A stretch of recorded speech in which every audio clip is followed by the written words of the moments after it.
Ayo, hey, before the content for this next video gets started, I'm going to come to you guys apologizing really quickly.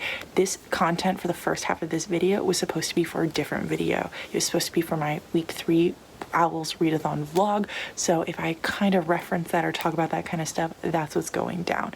Unfortunately, I decided to change everything about that video, and now you're getting this video along with the other video, and it's great. I started reading A Memory Called Empire thinking that it was just going to be another great read and I was going to enjoy it, put it on my bookshelf, and move on.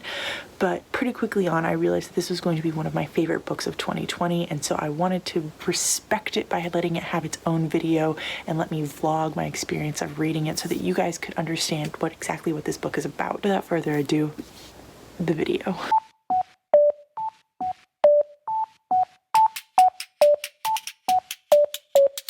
I wasn't going to talk to you guys until I had picked a new book, but I kind of want to talk to you about what my thought process is going into a book before I read it. I'm going to try to decide between these two books, and I'm going to take you on a little journey to figure out which one I'm going to read next. So the two book options are A Memory Called Empire and The Rage of Dragons. Now, here's what I'm thinking about. A Memory Called Empire is a little bit shorter. It has less of a good rating on Goodreads, but only by like 0.3. They're both above 4.15 out of 5-star rating, so either one I think is going to be good. This one I bought because it was recommended to me after I finished reading Gideon the Ninth, which I still cannot stop thinking about to this day. I think this is going to be kind of like a sci-fi fantasy, and how I think of that is I don't like sci-fi, but I really, really love sci-fi fantasy, like where the genres cross over with each other. The summary sounds really good. It has a female as a main character, I'm pretty sure. Yes, it does. Now, The Rage of Dragons has been recommended to me countless people, by lots and lots of people. I've had this book since October, and it's not that long, honestly, but for me, I just feel like that's been a while. I think it's going to be really good. I think it might be one of my new favorite books, but I'm hesitant to start it because of all that hype and all the pressure I'm putting onto this book. I'm also hesitant to start it because the last few books I have started where the Goodreads summary starts with "fans of Game of Thrones will enjoy this," they haven't been good. Now, I am a fan of Game of Thrones, but that doesn't necessarily mean that just because you slap that title onto a book summary, I'm going to enjoy that other book. I'm also hesitant because the word dragon is one of my trigger words where I try to avoid it because putting dragons in your work can be very cheesy, and it can be done in a way that makes a book not so great. What I think I'm going to do, because I don't have that much time right now, is I think I'm going to try to read a chapter of each and see which one I like. I think I'm leaning towards A Memory Called Empire, so I think I'm going to read that one first, and if the first chapter is really good and entices me, I'm just going to continue on, and I'm not even going to start Rage of Dragons. Hi, it is Friday morning, and I have a prediction to make right now. I am only one chapter into this book, and I think it is going to be one of my favorite books of 2020. I don't have much to tell you about it. I just am meshing with the writing, and the main character's POV is just really interesting to read from, and I'm very interested in the world. The world building isn't at all info dumpy, but I'm still learning about things, and it's just great. This book so far is following this main girl. I'm gonna try to pronounce her name. Mait. It's M-A-H-I-T, so who knows? I'm probably really wrong on that. And she lived on a space station her whole entire life and is now being called to be the ambassador of this world where something has happened to the previous ambassador, but they don't know what. The space station has a very different culture from the planet. So on the space station, they have this thing, I've been calling it embargo, but I know that's not at all how it's pronounced. On the space station, they have this thing called an imago, and it is like an implant in the back of your head where when someone dies, they can put their memories into it, and then you can have their memories uploaded.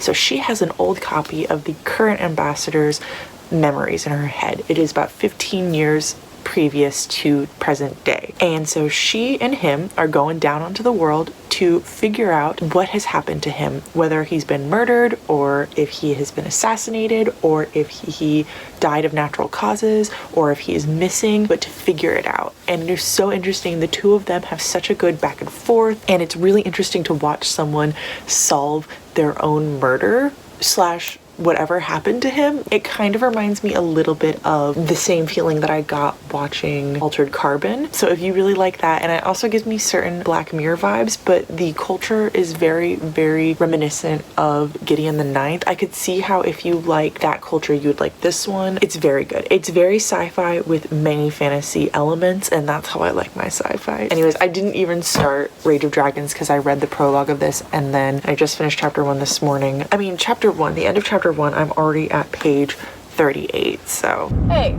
I just want to talk to you guys really quickly. I know this is an absolute horrible angle, but I apologize. I'm picking up my grandma again because it's Sunday, and I really quickly wanted to update you on my reading for a memory called Empire, and this is the only second I had to do today. I don't like when I have you on my dash because it's hard to hear, so I'm hoping that right here you'll be able to hear me a little bit better. Anyways, I am exactly 50% through the book. I decided that as of yesterday I was going to buy the audiobook because I thought that the book was just an absolutely beautiful narrative and that it would be done effectively through an audiobook, but I kind of regret that because the audiobook is not good. But I'm still loving the story, and I am still absolutely loving the book. It's really changed from chapter 1 when I last updated you guys about what it was about, but I don't want to tell you what it has changed to because I feel like that's spoilers. Hi, hello, sorry about that last quip. Yeah, it was a mess. I have officially finished a memory called Empire. Yes, I really enjoyed it. I did end up finishing, I did about the second 50% on audiobook, the first 50% on physically reading it. And as I said last time, I will quickly say again, the physical book is the way to go. The audiobook was not done to the quality that I thought it should be. I ended up rating it 5 out of 5 stars. Big whoop.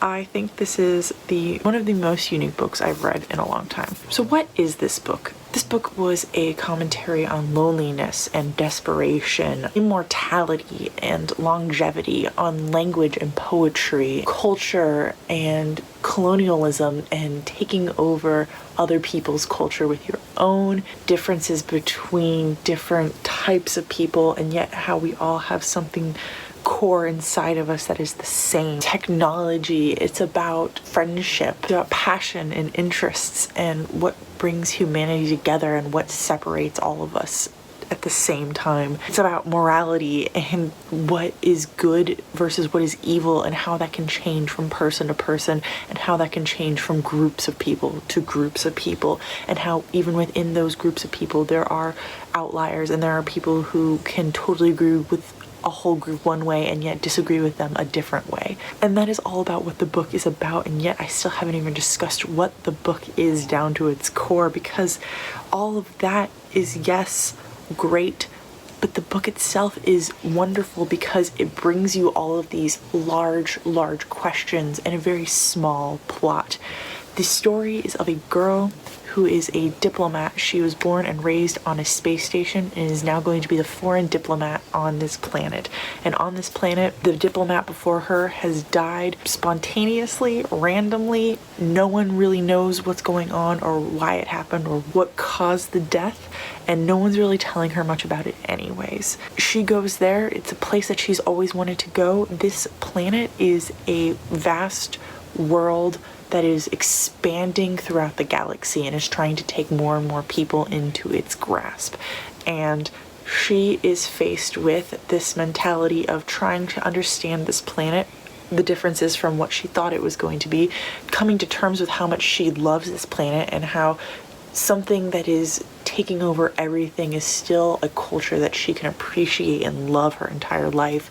She is also trying to figure out who killed the person who lived there before her, who was trying to do this job. She's trying to figure out what he was trying to do while he was there, and she's trying to get through all of this, trying to figure out who actually is her friend and who is actually trying to help her.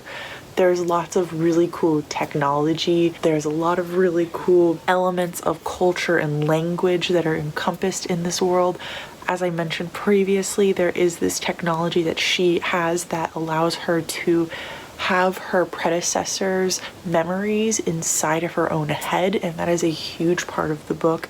It is such an interesting aspect. I really enjoyed that part. I felt like it was super unique. I definitely will be reading the sequel when it comes out March 2021. I am so excited. I almost pre-ordered it right now, but it's April 2020, so I felt like that was a little bit too soon to pre-order a book. It definitely is a sci-fi book, which I'm usually not a huge fan of, so I feel like if you're a traditional sci-fi fan, that this is not the book for you. But if you're not traditional and maybe you're trying to branch into sci-fi, or maybe you haven't always enjoyed sci-fi but you're wanting to try something different, give this one a shot. I think it's going to be one of those books that right now I'm feeling a pretty steady sense of satisfaction from it, but the longer I've been from having read it, the more and more it's going to grow into like a strong, passionate love. That's what happened to me with Gideon the Ninth. When I finished it, I felt very much like, yes, I'm very satisfied with this book. It feels good throughout. And then as it's slowly time has passed, I have grown to love it and appreciate it in ways that I hadn't even thought when I was first reading it. Anyways, let me know if you've read this book or if you have any interest in reading it. I'd love to talk to you about it down in the comments below. And if Desolation of Peace has come out, I am so ready for it. Please let me know down below, because that'll be about a year from now. If you're watching this video, then I have probably already read it. So thank you for watching. I don't remember how my outro goes. I will talk to you in the comments. Bye.